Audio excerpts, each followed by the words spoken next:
Welcome to another video from the Outdoor Analyst. Today I have an awesome video for you. It is two of my favorite Bowies, but one of them is going. Do you know which one? Do I know which one? Well, the truth is probably whichever one sells on eBay faster is the one that's gonna actually get sold. So here we go. These are two awesome Bowie knives. I love the stacked leather. I love the length of these, and they both work really well for what I enjoy doing, and that is woodwork. Rather, it's me taking the fallen limbs out of my trees around the house, or rather, it's clearing trees on the property for the deer stands. I like big Bowie knives, or just large knives in general, for clearing small trees. I like having axes for anything kind of decent size. But when you have a lot of brush or you have a lot of weird sticker bushes involved, axes are not great at swinging. And most people would say, well, you just need a machete. That's kind of the answer. Well, I live in the Midwest and we have incredible amounts of hardwood mixed in. Machetes don't do so well in hardwood forests that grow up as fast as they do here. It's amazing what you would find growing in just a few months if you let stuff go, or shoot, you let stuff go for 6 months and all of a sudden you go back to your deer stands, you find a literal mini forest that has grown up inside the forest. And honestly, if you want to keep it healthy, you do need to remove those trees and those whatever weeds and insane things that grow up that you have no idea. And that's where these knives come in. And for me, they're very similar looking. They're pretty similar in size. They're very different in feel and how they work. Now, the Highwayman 3, I've seen a few of these, and they're never the same. I've actually seen some that are much thicker out here and some that are an extra inch longer. The quality control in the Highwayman 3, I would say, is as poor as it can humanly get. One was Moran, and it was a completely different knife than this, even though it was the exact same one. It was much thinner, probably 3 ounces lighter, and it was you couldn't tell that they were the same knife. It was very disappointing. But these are the ones that I have currently. One's got to go. This one is much heavier than the last one I had by far. And everybody's going to say, well, that's because you have a stacked handle. Well, that's true, but the other one was way heavier out front versus this in the back. It's just kind of really weird. Weird setup. But this thing swings pretty light. The Shiny Mountain Bowie is an absolute tank all the way through and through. Very front heavy in comparison. I mean, it just wants to lean forward right here. And I think the balance is, the balance is probably right here. It is very well forward balanced. Whereas the Bowie here is definitely forward balanced, definitely a little forward. It's probably like here. That's where that balance is. A little shorter guard, so you can choke up a little more, and it's a little lighter, so if you wanted to do feather sticking, this is a little easier. When it comes to really big knives, I am not one to generally just choke up and feather stick like this. Yes, this does work, but you're moving a very heavy knife around, and it does get tiring. Usually I will literally just smash it in. No, I like this wood, so I'm keeping it. But normally you just stick it in, and then you just bring your wood across it and feather stick it that way. So that's kind of how I deal with feather sticking on big knives. But what I usually like these for is delimbing or clearing small brush. This is nice and swingable. It's a little bit thinner. It's a little more wieldy. I'm just going after stuff, which is really cool.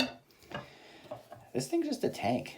It is just an absolute tank. When I need to chop through something, this thing has done me very, very well, and it's held up extremely well. You just flitz them and have no real big issues.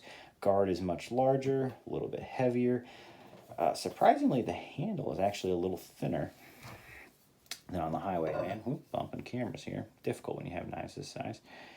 But yeah, the handle is much thicker on the Highwayman 3 than this. I have extra large hands, and I think this is still just a little too thick. It needed to be brought down a little bit to be truly ergonomic and I guess useful. I mean, if you have giant meatballs bigger than mine, probably fine. But for most people, this was kind of a maybe a quality control thing. Maybe I think so. They could have done a little more work. So that might come into play. That might lower the price just so it sells a little faster. But either way, these are both really cool. I love the look of them. I love the feel of them. I think if you're kind of thinking about different runs of these that are coming out, the Shiny Mountain Bowie is a much more chopper version than this. I think this would be more of, it's a Bowie knife. I think these are considered fighting knives back in the day. I don't know if anyone's ever fought with a Bowie knife ever in my lifetime, really. I'm sure someone has, but most likely it was a domestic disturbance. Gotta love those.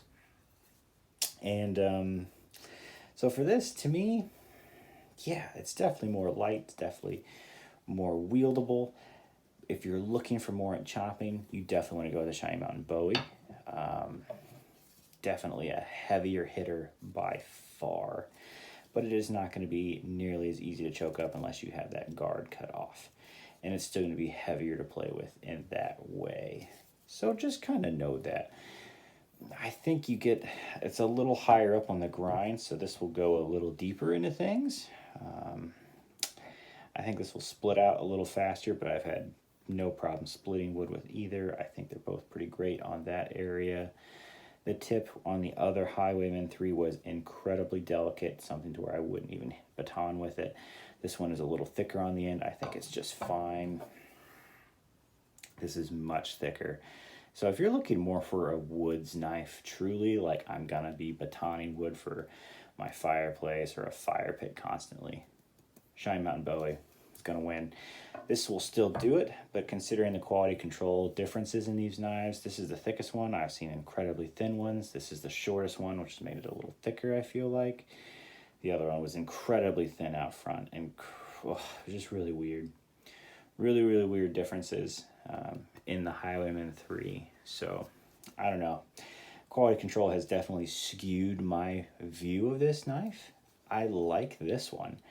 I did not really like the other one I saw at all in comparison for what I wanted it to do. I just thought it was way too weak and too weird all around and too long. Just, I don't know. Did not work out super well for me. So if they're all like this, great. But I think this is actually shorter than your average Highwayman Bowie. It's add an extra inch out there and thin the living death out of it out, except for the handle. Yeah. That was a weird rant, but I have to rant where it is. I don't really trust that run at all. Whoever did those steels, just even like water jet cutting, I guess you have to trim so much off afterwards. Just kind of mind-boggling. So I don't know. Maybe have DLT or Knife Shift Free send you a few extra pictures before you get yours with a measuring tape to see which one you're gonna get. That might be worth it. Yeah. Weird rant over. You know it's Bark River. It's a 50-50 shot of what you're going to get. Sometimes it's really, really good. Sometimes it's not. I think to me, I'm going to keep the Shiny Mountain Bowie. For what I do in the Midwest, I think this is unfortunately a little heavier, but it packs a lot more punch with it, and the handle ergonomics is a little thinner, so it makes it actually useful up here, and I have a nice swing on the back. So yeah. Big win on the Shiny Mountain Bowie. I've put more use into this. I mean, you can see it's pretty obvious. I have used this one a decent amount. We've had some good limbs down. And I've enjoyed it. I think it was great. And I loved how light and just slicey this is in comparison. It is really wieldable in comparison. So I would say that if you're not super strong individual by any means, or you've not been to the gym in the last 10 years, this is going to be the one you probably want. You will enjoy wielding this much better. The Highwayman 3 is a way better go. If you don't mind swinging around something heavy, you don't mind packing this around. You know, for me, it's just, I guess you got to go back and forth. So probably 4 miles in the woods. Clearing stuff out on foot. Just going to be my backpack. most likely till I need it. Yeah, I still don't mind the weight. For me, there's so much hardwood, it's nice just to have a little more wheel to go through. But if you're not really doing that, you're not chopping through limbs and just fresh green trees as they're growing up, I don't know, this is pretty awesome. This one's pretty good. I am a fan of the look. I think the handle on this one's just a little off. Needs a little more love. The length of it's definitely not what it's advertised. This one's a lot shorter, but it's a lot thicker, so it made this more woodsy to me. And this may be the outlier. The other ones may be the normal ones. If this is the outlier, I like the outlier a little better as far as length and thickness go and how wieldy it is. Just makes it more tough, less probably fighty, but whatever. Whoever fights with a knife, you have some pretty big issues at that point. There are much better tools. We'll leave it at that. Thanks to YouTube. So, I love them both. I love the look of the Highwayman 3. I think this is a little more useful for what I'm going to be doing with it. So, hopefully this one sells first. Weird overview, I know, but these two are fun. Hope you enjoyed the video. I'll catch you on the next one.